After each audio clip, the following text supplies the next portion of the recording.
Welcome. I'm Miriam Springle, the director of the Smithsonian Institution Traveling Exhibition and Smithsonian Affiliations.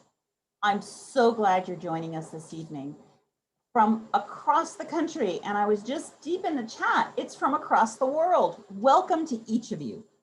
We're pleased to welcome you to our program, Women in Aerospace, Stories from Smithsonian Collections.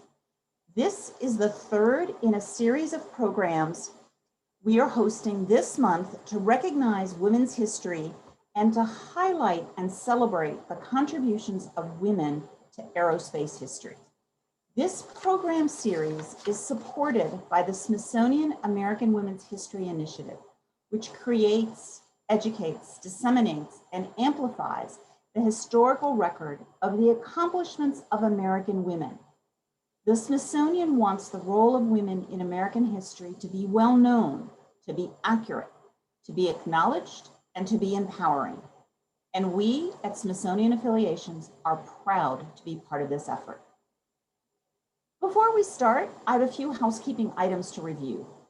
This program is being recorded. The link will be posted on the Smithsonian Affiliations YouTube page in the coming days. Closed captioning is available. Just click the closed caption button at the bottom of the screen and captions will appear for you. If you have comments, please use the chat box, which you see at the bottom of the screen. Please be sure to send your comments to all panelists and attendees so that everyone can see your comment.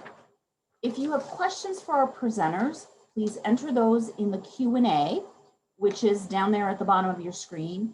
Staff will be monitoring both the chat and the Q&A.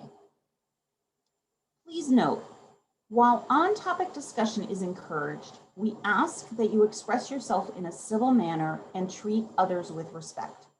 The Smithsonian monitors comments and may remove participants from the program in accordance with its terms of use. If you'd like to see those terms of use, a link is in the chat box for your reference. If you have a technical issue or question not related to today's discussion, please use the raise your hand feature or type it in the chat and a Smithsonian staff member will be there to assist you. As we start today's program and gather from around the country, I would like to acknowledge that those of us working at the Smithsonian in Washington, D.C. work on land that once belonged to the Piscataway and Pamunkey. We honor those and other native lands, and we appreciate the continued stewardship of these lands by Indigenous communities and the many women who are part of those communities. At Smithsonian Affiliations, we partner with museums and cultural organizations across the country to support them and to support their communities. People like all of you joining us today. Together, we share our joint missions. Like the Smithsonian, our affiliate partners are committed to education and public service and work in collaboration with the Smithsonian to catalyze essential, sometimes difficult conversations in their communities and to help us all better understand the world around us. This work seems more important now than ever before as we collectively grapple with so many big issues, including the effects of a global pandemic, racial injustice, and political divisiveness, to name just a few. Today's program is a great example of the ways in which the Smithsonian and our affiliates work together to bring thought-provoking, timely, and relevant content to audiences just like you. With the help of affiliate organizations from Maryland to Washington State and from Iowa to Arizona and many points in between, we are able to bring the program to many more people than we could with an in-person program in Washington, D.C., or for that matter, with an in-person program in your hometown. With this kind of program, we are able to start a conversation, not with one community, but across the country. And we're very serious about having a conversation. Look for questions and look for prompts from us in the chat. And please Please share your stories, share your thoughts, share resources that from your community that have to do with this topic so that we can all learn from one another. Smithsonian Affiliations is pleased to host today's program in collaboration with the National Air and Space Museum. The remarkable women featured tonight contributed to our nation's most spectacular achievements and important milestones. Their innovations or firsts were often hard won in challenging environments with few, if any, other women, and sometimes these trailblazing pioneers are working in fields where there remains a need for greater diversity and greater inclusion. We'll hear more about this tonight and learn how objects and artifacts from the Smithsonian's collections can help us understand this rich and inspirational history. Now, I'm delighted to welcome and introduce our featured speaker. In addition to serving as the department chair, Dr. Margaret Weitekamp curates the National Air and Space Museum's social and cultural history of spaceflight collections, more than 5,000 artifacts that include space memorabilia and space science fiction objects. These everyday mementos of the space age, which range from toys and games, medals and awards, buttons and pins, as well as comics and trading cards, complete the stories about spaceflight told by the museum's collections of space hardware and space technologies. In addition, Margaret Weitekamp wrote an award-winning children's picture book called Pluto's Secret, An Icy World, Tale of Discovery. It's available from Abrams Book for young readers. It was written in collaboration with David Dvorkin and illustrated by Diane Kidd. Tonight's program will be a dialogue about the lives and careers of these groundbreaking women, and we look forward to your questions.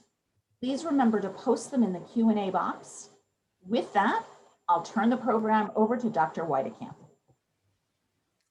Thank you very much. I am delighted to be here and to be out there with all of you. So thank you very much to Smithsonian Affiliates for being able to put this together. Thank you to all of the museums that are participating. I've been watching the chat as to where everyone is. And so this is exciting.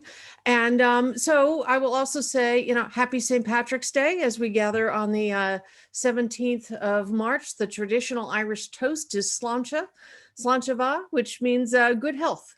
So appropriate as we started this last year, and even more so appropriate a year into this global pandemic. But we're also coming to you on Women's History Month, and I thought that this is a great opportunity to really start to think about some of the work that I do at the museum. And so I am delighted to get to share this with this audience. Can we have the next slide, please?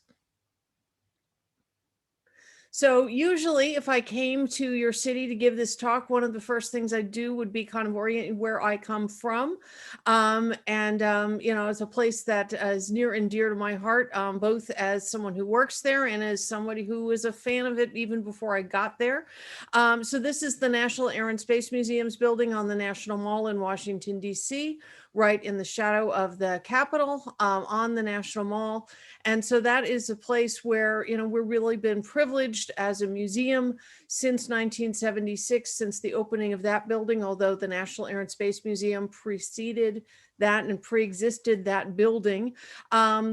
So we have that as a place where we can really tell these stories. And yes, this is where I would usually do the kind of, hello Cleveland kind of self-serving moment of who's been to the museum. And we have the privilege of being at a place that really is a destination. And if you haven't been, I invite you to come down. The building does not look like that right now because we are in the middle of a massive construction project and are rebuilding the whole building around ourselves essentially, and are redoing all of the galleries. So by 2025, by 2026, by the 50th anniversary of that building, you're going to have 2022 brand new galleries inside, and we're really excited about the work there.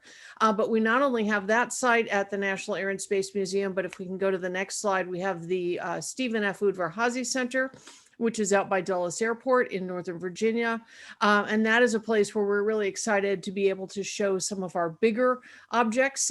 This is a place that fewer people have been to since it only opened in 2003. But is a wonderful destination and a great place to be able to really put objects on display and tell these stories about aviation and spaceflight. Museum is, in addition to being an exhibit space, it is also a research space. That is what the curators, the historians, and the scientists do. We have 3 scholarly departments at the museum, 2 history. I'm in space history. We have aeronautics, and we also have the Center for Earth and Planetary Studies, which is a group of scientists doing planetary science. And what we're able to do is do this research as a research institution at the Smithsonian, put it out on exhibit for you, but we're also, I don't know if you've thought about, museums are essentially, especially National Museum, kind of a library for stuff, right? So we collect things with an eye towards generations from now. If we've done our jobs right, we should have the right things that when you want to know about the history of aviation and spaceflight, we should have collected the correct things that will testify to that history for Americans and for the world. And so each of us kind of has a responsibility for some slice of that. Next slide. And that's really then what I do. So as Miriam said, I'm the curator, not only I'm the department chair, but I'm curator for what we call our social and cultural history collection. And this gives you just a little bit of a sample that should give you some idea of the kinds of things that are in there. So for instance, if we look on the top left, we've got a little medallion, gold with some semi-precious stones that was made in celebration of John Glenn's first flight as the first American to orbit the Earth in February of 1962. And so this is a very one-of-a-kind piece that was created for presentation to NASA and to Mrs. Glenn, and a copy was given to the National Museum. So you'll see the representation of the American flag and the rocket, the Earth going into space, done there in precious metal. That's a real one-of-a-kind piece. We also have things like mission patches, and you see below that the one from STS-93. This is the mission on the space shuttle on which Eileen Collins became the first woman to command a space shuttle mission. So that's the kind of thing that anybody might have. You might have a mission patch in your drawer or on your desk somewhere from having gone to a space site or seen a launch or seen a landing or connected with an astronaut in some way. So we have those things that both rare and commonplace that ground people in what this history is. We also have things like box model kits. You'll see the Everything is Go, both for the little plastic pieces on the little plastic trays inside, but also for the kind of artistic representation, in this case of an early Mercury flight, separating from the spacecraft from the launch vehicle in a way that no person would have gotten to see at the time, but an artist could imagine that. So we have buttons, we have pins, we have toys, we have stickers. We have multiple ways, for instance, of marking the Apollo 11 moon landing. I'll draw your attention at the top on the right. We've got a medallion commemorating Apollo 11 with Buzz Aldrin, Neil Armstrong, and Michael Collins. And I like this one because the artist has actually bothered to make the guys look like individual people and in fact like themselves. A lot of times it's 3 heads and 3 helmets, rather interchangeable, but again, a kind of collectible piece. And then next to that, a lady's handbag in a kind of silver leather that was in the shape of the command and service module. So these were made and given to the wives of the Apollo astronauts, and at the National Air and Space Museum, Michael Collins, shown there on the medallion, was one of the first directors. He in fact was the director when that building on the National Mall was being built. Pat Collins was generous enough to give her copy of the handbag to the museum's collection. And so we have it in this social and cultural history. We have memorabilia of the actual space program, and then we also have space science fiction objects, which I'm not going to be talking about today, but things from Buck Rogers, Flash Gordon, Star Wars, Star Trek, Babylon 5, 1950s television, thinking about the ways that spaceflight has been imagined as both and has spaceflight it has been memorialized. So simply put, I like to think that this popular culture of spaceflight collection remembers in material culture how ordinary people interacted with spaceflight. It's the three-dimensional material record of the context in which spaceflight occurred. And then in addition to that, Smithsonian is a great place to do this work because we not only get to stand within our museums, but we, new slide, have gotten to be a part of the American Women's History Initiative. And I was really excited about this when this started a few years ago because I began my career as a women's historian. So my first book, Right Stuff, Wrong Sex, is about a women's astronaut testing program at the very dawn of the space age. And from that background, then I was able to become part of the editorial committee for this book, which is Smithsonian American Women. And that is part of how we get to come together tonight for Women's History Month, to really look across the whole Smithsonian and say, where are the women's stories? How do we tell them?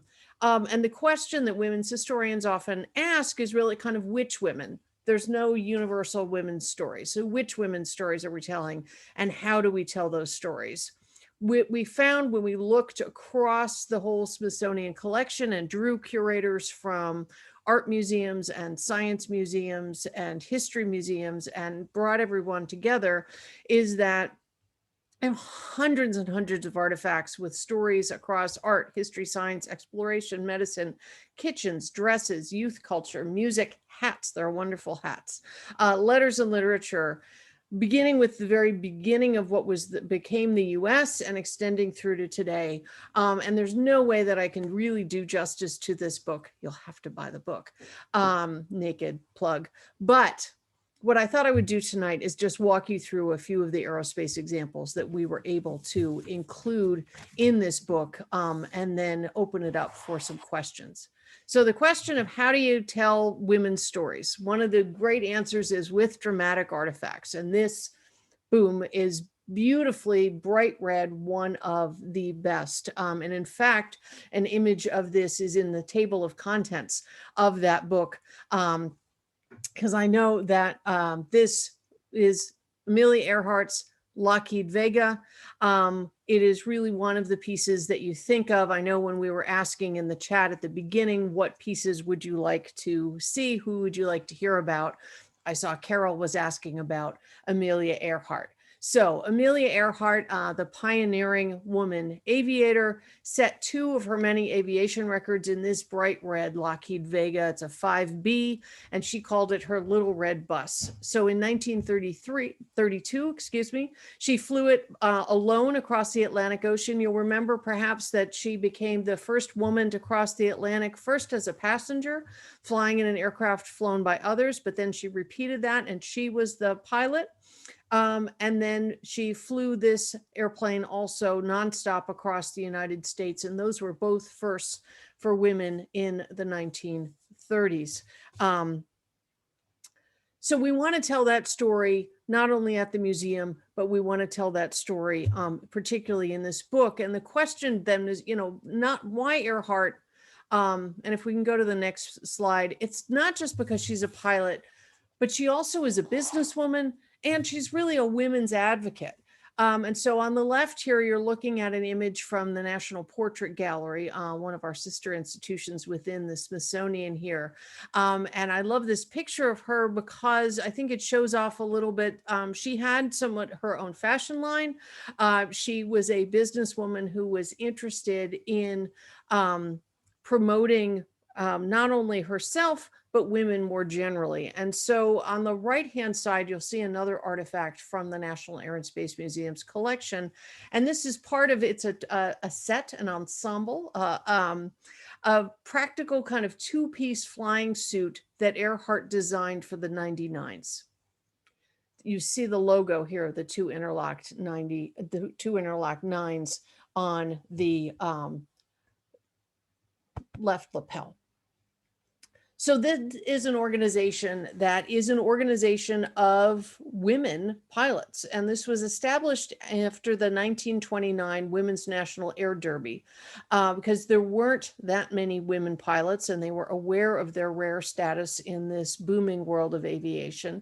And so they called together a group of women pilots to form an organization that would be a social club, that would be also a way to recruit and encourage women to find the joys of aviation, but it would also be a way to promote women in kind of the business of aviation. And so from the invitations that were sent, there were 99 charter members, hence the name.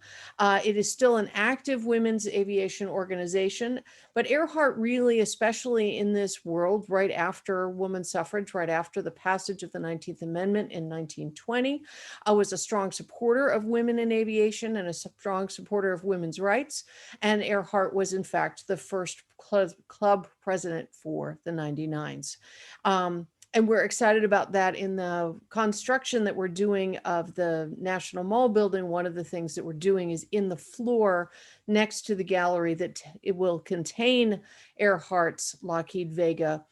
We also are putting a Compass Rose into the terrazzo flooring, and it is a 99's Compass Rose that we have worked with the organization on putting their logo into the floor because of that history that this organization has for promoting women in aviation. So that is a place where we are able to collect the objects and tell these stories, not only of the feats of her records and who she was as a national figure in aviation, but also then of the way that she worked to help organize and promote women in aerospace. So big objects, big museum displays, that's kind of one of the obvious ways that at the Smithsonian we can tell these women in aviation stories. But what do we do if we don't have those things? And the answer is the next slide. Archives. The museum has a wonderful archives that has photos, letters, that has all kinds of newspaper coverage. And so that's one of the places in the book we were able to include the story of Harriet Quimby, who remains, in fact, one of the most popular pioneer women aviators. She had, and we don't get the benefit of this in a black and white photo, but she had constructed for herself a purple satin flying suit. So if you can imagine with the hood and the kind of jutpers there, that was in fact in purple satin, and that you got to see that in color. She was really, as you can see from the caption here, she's a pioneering woman aviator, and she flew actually a Belorio 50 monoplane and crossed the English Channel. And really, in many ways, that should have gotten her much more worldwide acclaim. She did that on April 16th, 1912. And as you can imagine, the headlines around the world the day after a woman flew across the English Channel were that the Titanic had sunk on the 15th of April. And in some ways, that really stole some of her headlines, some of her ability to make her name on that world stage. And unfortunately, she died just months later when she was actually thrown from a plane in an era before. If you look at this plane, which is basically a frame, an engine, wings, and a seat, you'll notice that there are no seat belts in those early aircraft. And so that is something where she was thrown free from the plane and unfortunately died. So this is a story that nonetheless we want to tell. But I said at the beginning, one of the questions that women's historians ask is kind of which women. And so if we can go to the next slide, Bessie Coleman is another one who we were able to bring in through archival materials, including this famous photograph.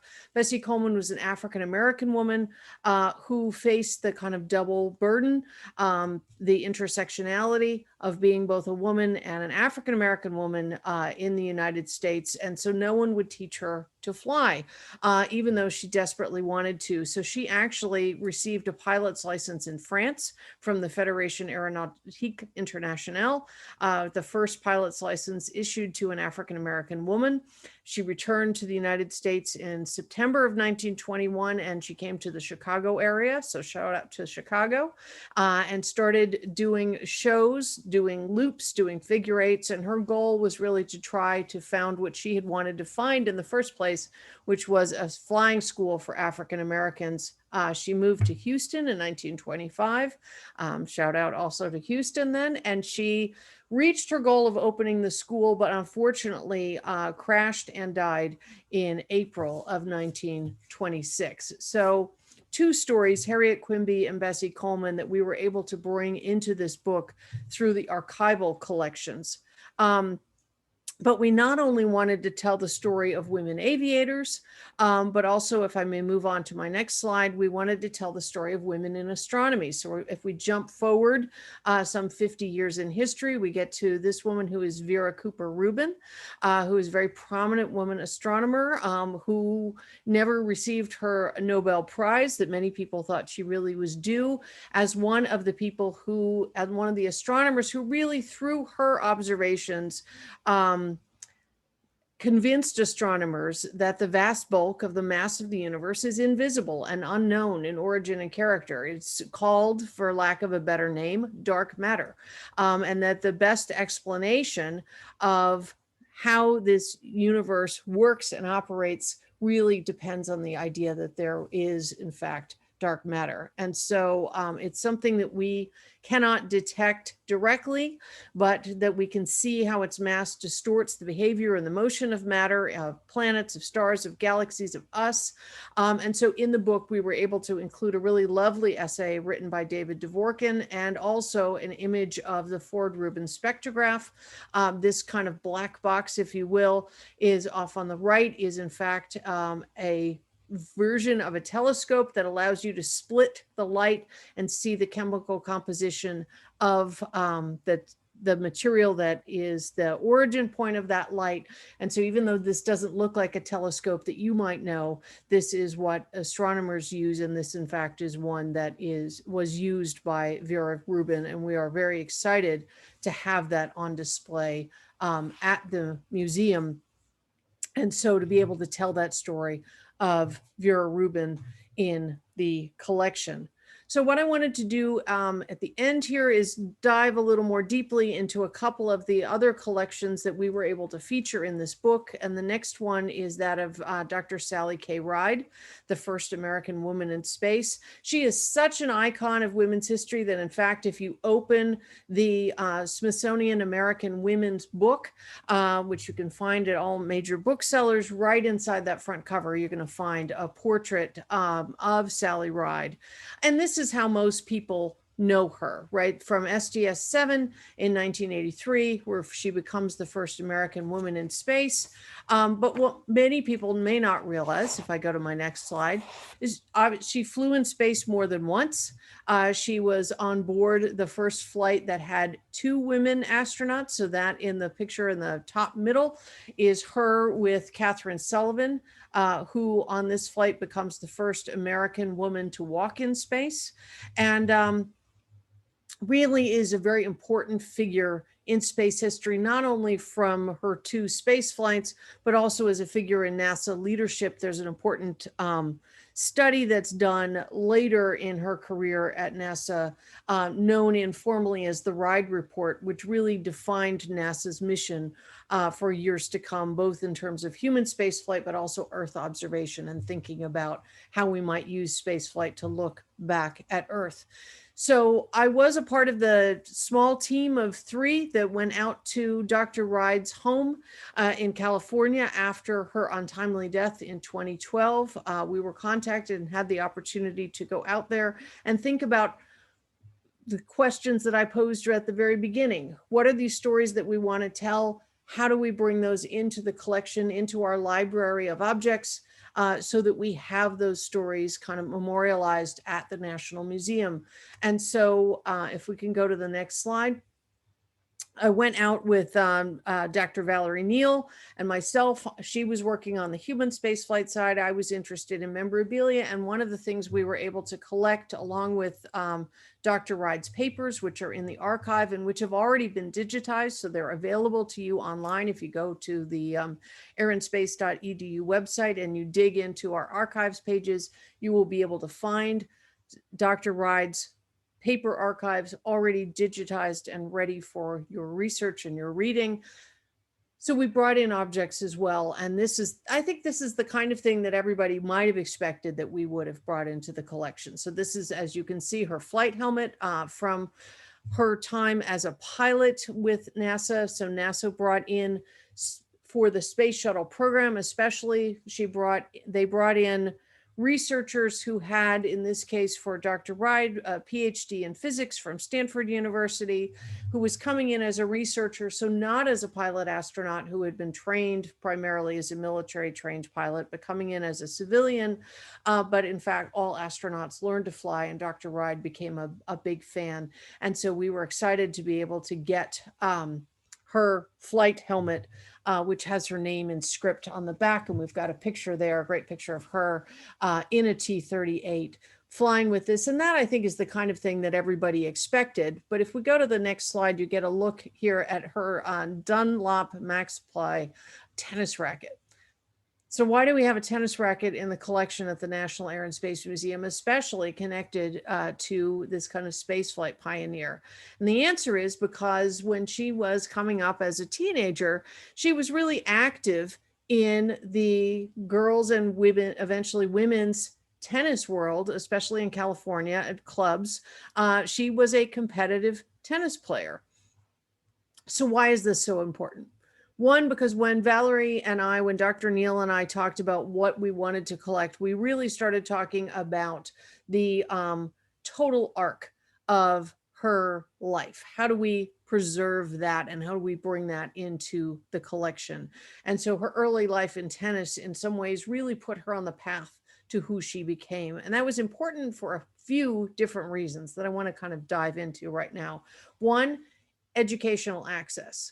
And also somewhat scholarship money, right? So Sally Ride went to the private Westlake School for Girls in Los Angeles in 1965 on a partial tennis scholarship.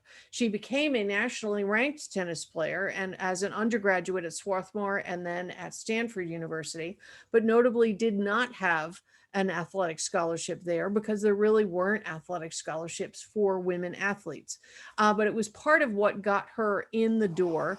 But the other thing, and if I can move to the next slide, is that she was then in the women's tennis world in the 1970s, which was a real hotbed of feminism. So you may have seen the film, you may have read the books, you may be aware of the ways that the Women's Tennis Association was founded in 1973 by women essentially walking off the job, and amongst them Billie Jean King, who you see on the far left of both of these pictures, and demanding equal pay from these tennis associations when they were awarding prize money. So if someone like Serena Williams gets paid the same level as the male winners at things like Wimbledon or the US Open or the Australian Open or the French, it is in some ways because these women in the 1970s stepped up. And you'll see some ways, some real difference between sports like basketball or sports like soccer, where you haven't necessarily had this moment. So it's important, I think, as a place for Sally Ride to start her career, eventually becoming the first American woman in space, and the pressure that that brought to her life, to have had this background of knowing women, including Billie Jean King, who really stood up for women as women. And in fact, I believe this picture on the right is from the 1984 Democratic National Convention, in which Geraldine Ferraro became the first woman nominated for the vice presidency by a major political party. And you'll see that Billie Jean King and Dr. Ride are talking to Gloria Steinem. So this is a kind of important moment. And that is a moment when Sally Ride has said she kind of came to realize where she stood at this pantheon of women heroes, and why that was so important for people who were coming up to be able to see that. But it also was part of what got her in the door as an astronaut. So we know that when people were looking at those applications, they saw her having played tennis as something that would be coachable, right? So women's access, girls' access to sports is important for being able to know how to do they knew they could ask her to do a physical thing and that she would know how to respond to those instructions, that she would be able to handle success, but also the frustration of defeat, that she understood how to work in a team and also as an individual player. And so that tennis resume that she had, in addition to the PhD in physics and her other talents, was something that was really important. So if we go to our next slide, we see here, this is Dr. Neal. This is the case that Dr. Neal put together to really display these new acquisitions from Ride's collection. And you'll notice then that we have not only, I think, a wonderful display of see on the bottom right here, we've got the flight helmet, we've got the flight jacket, we have a couple of the mission patches, but right in the front there, we've got the tennis racket, as well as her awards, fronts from some of her t-shirts. That on the top left is the torch from the torch running relay from the Olympics that Sally Ride participated in. So we were able to put this exhibit together of her new collection brought to the museum. But I will tell you that one of the bits of criticism that we got, and we got letters, was that we didn't address the revelation that Ride made literally on her deathbed of her life partner, Dr. Tam O'Shaughnessy, that she had been in a 27-year relationship with a woman. And so people wrote to the museum and wanted to know, why did you not bring this part of her life forward? And this is part of when we're dealing with the lives of real people on the national and international stage, but nonetheless real people. You're always trying to balance that.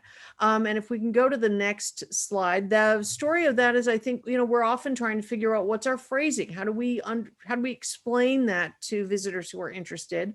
And the phrasing that we end up coming out is, although never out in her lifetime, Sally Ride lived this very public life. And in some ways then really pushed very hard to maintain her own privacy, not only in her personal romantic life, but generally. We know that many close friends of hers did not know that she was sick, did not even know that she was sick when it was in fact announced that she had died from pancreatic cancer. And we know that literally Dr. O'Shaughnessy, who was Ride's life partner for 27 years, but was also her professional partner in the founding of Sally Ride Science, and a co-author with her on a whole series of books about science, especially aimed at girls and getting them excited, went to Dr. Ride, went to Sally on her deathbed and said, when we have to put out an announcement, which I am writing, who will we say that I am? And in that moment, Sally said, whatever you want, that's fine with me. So we know that she was both very private, but on the other hand, in her personal life, as we understand it, not closeted, right? She and Tam went places together. Friends knew that they were together. But on the other hand, supremely private. So that is something that is always, I think, still a challenge as we're dealing with these objects, is thinking about how do we balance who that private person is with who they became, because in fact, Sally Ride became the first American woman in space. And even, if we can go to the next slide, became a Lego minifig. So this is from the Women of NASA Lego set, and I'm going to end with just a minute or two talking us through some of these things that we have in the collection. Some of you may have copies of this commercial set that was offered by Lego and that was created by this woman who is Maya Weinstock, who is a science writer at MIT, and I love the connection with getting to have, we took these pictures in front of that Sally Ride case, and she created this prototype by combining pieces from multiple kits. It was called kit. It's a practice called kit bashing, to create these little mini vignettes. And this was really her brainchild that she came up with in the summer of 2016. And Lego has a website called Lego Ideas, and you can propose new kits. And if enough fans are excited about it, they will consider building this and actually selling it. So Maya Weinstock put this together and put it up. And if we go to the next page, you'll get a good picture of what she was proposing, which was really this kit that would be about women of NASA. And if the design reaches 10,000 votes, LEGO will consider it as a kit. And thanks to some viral social media, and I think the inherent popularity of these women's stories, Weinstock's prototypes reached the required 10,000 votes in just 15 days. So one of the people that Weinstock was inspired by, if we can go to the next slide, and that this allows us to bring more women's stories into the Smithsonian American Women's Book, was Dr. Nancy Grace Roman. She was the first chief of astronomy at NASA's Office of Space Science in 1961. She had a PhD in astronomy that she had earned in a time when, to be honest, many women would have struggled to merely get a loan for a car without having to have their husband or father co-sign, where being able to own your own property to take on a mortgage would have been difficult. Nancy Roman had a PhD in astrophysics, in astronomy, excuse me, from the University of Chicago. And in many ways, she's considered the mother of the Hubble Space Telescope. So if we go to the next slide, you'll see that the museum has on the left here, this is the structural dynamic test vehicle of the Hubble Space Telescope, which is essentially a full-size mock-up of the instrument that if you want to send a complex astronomical instrument into space aboard the space shuttle, you want to make sure that it's going to be able to survive the shaking and the vibrations of that. And that is what the structural dynamic test vehicle does, but it allows us to display the full size of that. And you'll see on the left-hand side of our picture an intrusion into the picture of the Skylab's solar panels. So those are not a part of the Hubble, but we also have the backup mirror in the collection, non-silvered, as you'll see, that has this kind of honeycomb structure behind it. So we are able at the National Air and Space Museum to be telling the story of the Hubble Space Telescope and of Dr. Nancy Grace Roman's work, both through that, but also then we were excited, if we can go to the next slide, to bring in her representation as a Lego figurine. So this is the prototype that was created by Weinstock. So if you'll notice kind of the details on the Hubble Space Telescope that she has imagined in Lego, and the rather good Hubble image behind it, her kit-bashed figurine of Nancy Grace Roman. And then we can go to the next slide and you'll see what the Lego company was actually able to do with that when they turned that into a commercial build. So if we can go to the next slide. This is the kit that you may have had. You'll notice that it has 4 figures in it. And so the question really is then, why do we bring this into this collection, and what do, just to kind of wrap this up, why do we have this in the Smithsonian's National Collection? And the answer is really because toys are such culturally rich objects. Play is the first way that we all learn. And I think it really becomes an important place to be able to see what people want to bring to the next generation. So people were excited about these 4, but originally, if we can go to the next slide, when Maya Weinstock envisioned this, she thought she would also be representing Katherine Johnson. So you may know from the book by Margot Shetterly, and then also the film. Katherine Johnson was a computer, an African-American computer, at a time when that was a job that was a human job as well as something that you did with physical computers. Ultimately, however, once she went from the prototyping to actually working with Lego, Katherine Johnson's family declined to participate. So when we look at this set in the collection, we see that the prototype contains 5 figures, but if we go to the next slide, we're really just looking at 4 figures when we look at bringing this into the collection. So it really is something that I think that we were excited to get in the collection, and I was excited to feature in the book. Not only because they were new acquisitions, and this was a way to show how active the museum continues to be in our collecting, but also because I think if we can go to the next slide, and this is where I'll end, these are really key figures in the history of women in aerospace, and I would also argue in the future of women in science, technology, engineering, and math. And so through this collection and through including them in the book Smithsonian American Women, what we really wanted to show was the way that the collecting of these objects also then connects to the way that we're still continuing to be interested in the inspiration of the next generation of women and girls and getting them excited about what is possible for space. And that really, I think, is a place where the museum is kind of uniquely positioned within the Smithsonian and with the Smithsonian American Women's History Initiative. And then also, I would argue, with the Smithsonian affiliates being able to bring this to you this evening. So when you think about these big stories of women's history and how we bring them, we're looking at thinking about which are the women who we're able to include. How do we tell those stories through objects? And I hope that you will agree that we were able to bring a really rich cross-section of those collections to you through this book. And I'm delighted to have gotten a chance to share it with you tonight. So I will open it up to questions, and I look forward to our conversation. Thank you so much, Margaret. That was just a fascinating presentation. And I'm just going to start with what I was observing in the chat on the side, and you were busy talking, so you couldn't see it.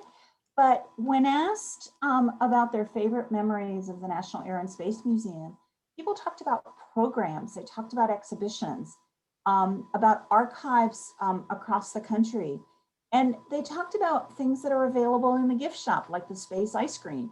And I don't know if that was because they like it so much or because, like me, they bit into it and went, ooh, I'd rather not have to eat ice cream in space.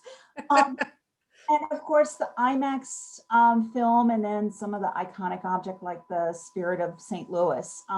So this is just another testament to how important the museum is in, I know one person talked about the great family memories of visiting with children.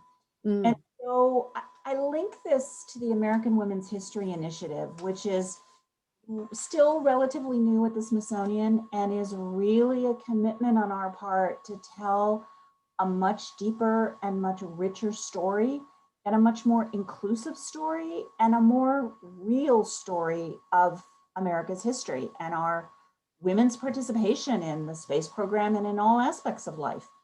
I was really struck in your presentation that you talked about Amelia Earhart and the founding of the 1929 Organization of Women Pilots, and the important role of the Women's Tennis Association in not just tennis, but in forming young women who then had the skills, the knowledge, not in part because they were tennis players, but in part because a tennis players supported them at being all kinds of other things. And then you take us up to Legos, which is yet another way in which collectively we say to young girls and to young women, yes, you can go do this. So for me, that raised the question. I mean, these are all really important women's related organizations. And I know the book was focused on individuals more than groups, but are there other groups of women who have played this kind of really important roles in preparing the next generation?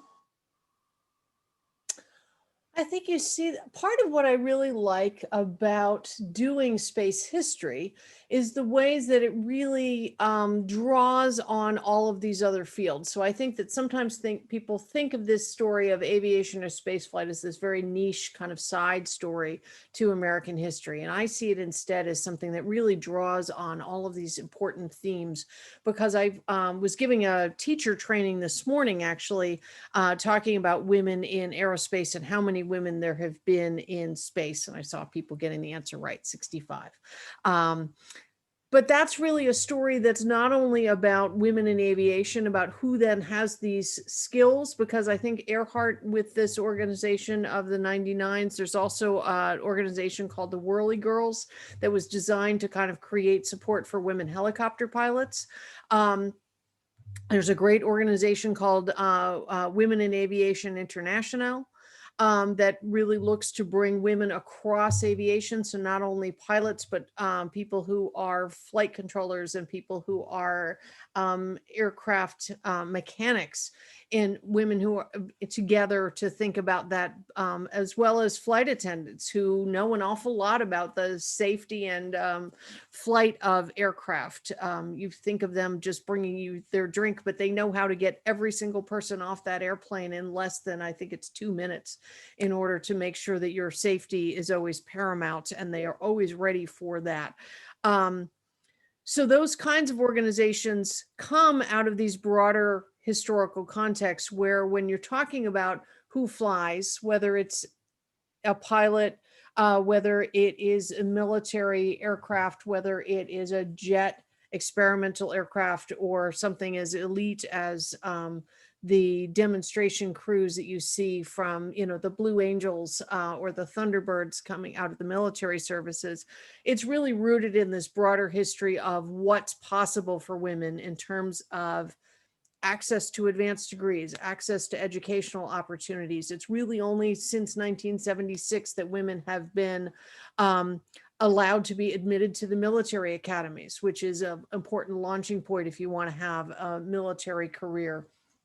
But then access to athletics is important. So you have something like Title IX, which defines how educational institutions get access to federal funds based on how they create programs equitably for men and for women. And we think of that often in terms of scholarships and how we're able to get access to that. But it also just has to do with being able to get the foot in the door at all. So you've got the kind of educational part of this, women in physical life, women in the professions. And so you want to know how many women are in the boardrooms or in the executive suites at Fortune 500 companies. That's connected to this really broad history that speaks both to, like, what does it take to get to the top of that pyramid, but also who's in what. In women's history, we would talk about the pipeline, right? Who has the credentials to get them in, and then how do you mentor those people to come through? So I think these stories that we tell at the National Air and Space Museum and at the Smithsonian really tap into vital contexts that are important for all of us as we want to move forward in a more equitable world.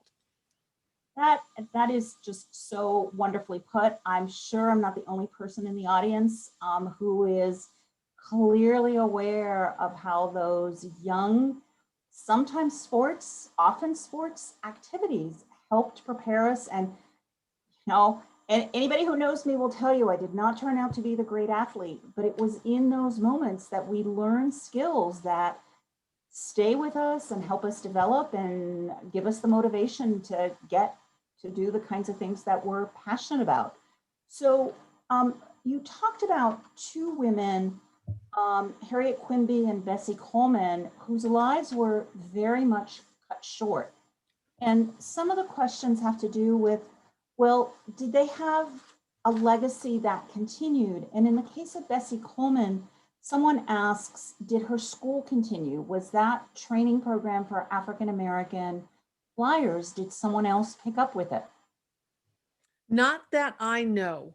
And I think that one of the things you see with women's history is often these kind of fits and starts, where you've got something that starts and then it takes years for it to actually turn into something. There's a good book about women, early women aviators, that's called Heroes Without Legacy, and somewhat highlights these women pilots who were really path breakers, but then sometimes they kick the door open and then the door ends up shutting behind them. But then people a generation later are saying, well, wait a minute, what, they did this earlier. So Bessie Coleman, I think, has a legacy now in that we're able to really reach back and say, how important it was to say, it's not that African-American women were never there. She was there and she was doing this. And you see that on the space side of things as well. The women pilots who took the Lovelace's tests in the late 50s and early 60s that I wrote about in my book, when NASA starts bringing in women astronauts in the 1970s, they don't go back to those tests. They invent a whole new set of bed rest tests studies done with women nurses to try to figure out if women are physically able to withstand a space flight. And it's really in the women's aviation world that people know about this story and this legacy. And it's Eileen Collins who knew this story, which was never secret. And then invited these women pioneers to come to her launch in the 1990s, which is then where I ended up hearing about it through an NPR story and digging into. I'd love to know more about this history. So you often get, especially in women's history, I think in other places as well, it's not a steady move towards more openness. It's kind of fits and starts in bits and pieces. And there's a kind of long, complex history around the ways that doors open, close, and then reopen. So that's a perfect setup from this question from Jan, which I'm going to read. I'm interested in how you move beyond firsts and add women to an existing narrative of the history of aerospace. What other ways do you collect materials that talk about the history of gender? That is a great question, because one of the things that I think we want is to notice also the places where there aren't great celebrations of first. So one of the things I was pointing out this morning, Peggy Whitson is the first woman to be the commander of the International Space Station. She did it twice. There have only been 2 women commanders of the International Space Station. But while Peggy Whitson was commander of the ISS, Pam Melroy, who was the second woman pilot astronaut and was the commander of a space shuttle flight, came and docked with the International Space Station. And so you had this great and really in some ways little noticed, and that's a good thing, this moment when you had a woman commander of the ISS and docking of a woman commanded mission from the space shuttle. And it got a little tiny bit of press, but it really wasn't a kind of big moment in the same way that, say, there was a lot of attention around the first all-woman spacewalk that was done in 2019. And I think that the places where you have the second woman to do a thing, where you have more women doing performing a task, NASA was very interested in the ways that first all-women spacewalk wasn't because they were interested in an event, but because that was who came forward in the flight rotation. That was who was ready to do the job. And having more women in the astronaut corps, still in the active astronaut corps right now, only about 1/3. So not close to parity, but getting better.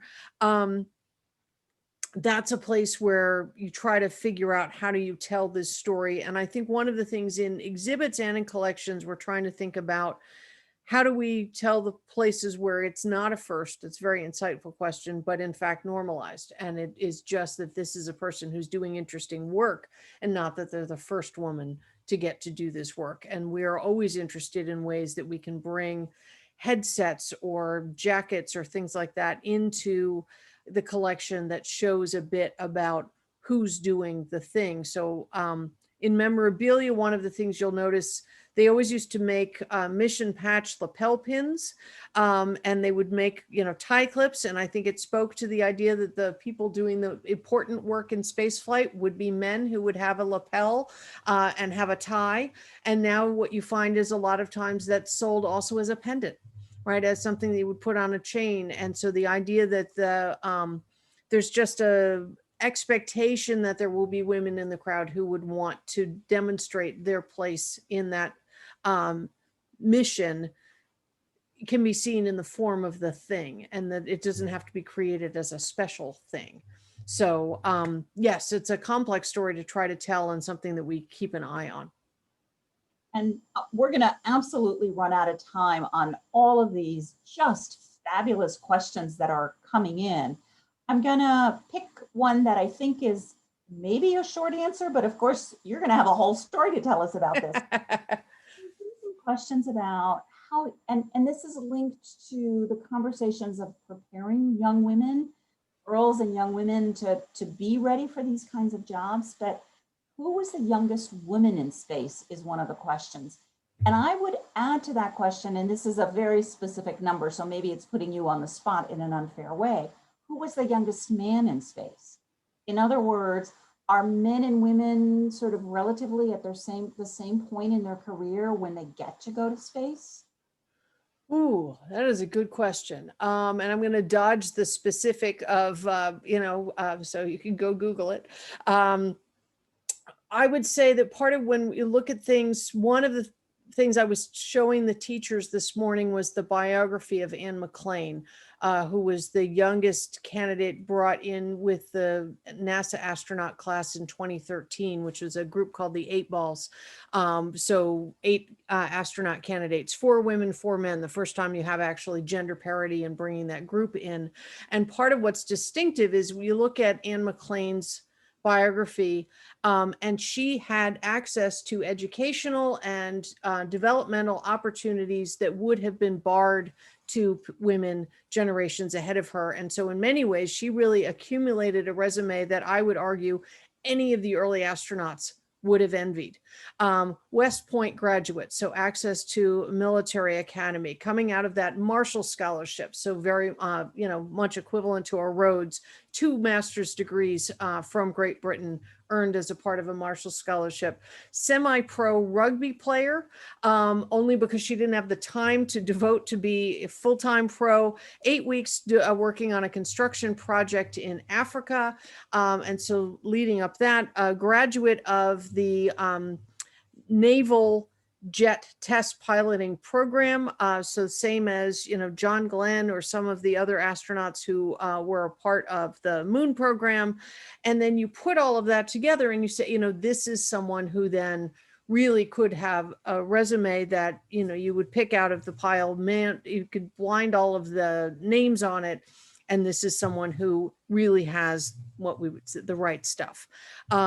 So I think that when you start to get into, how do you get into those things and how do you accumulate that kind of a resume? Part of it is as you open the doors to both men and women for these kinds of opportunities, you get to have a chance for women to really be on a more equal footing in terms of being able to compete with the very high standards that are there for both men and women as they try to come into these positions. So it's a great question about access, and then also, how we open the doors for people to see themselves as able to do that. I know I could sit here and listen to you for another hour. We are at time, unfortunately.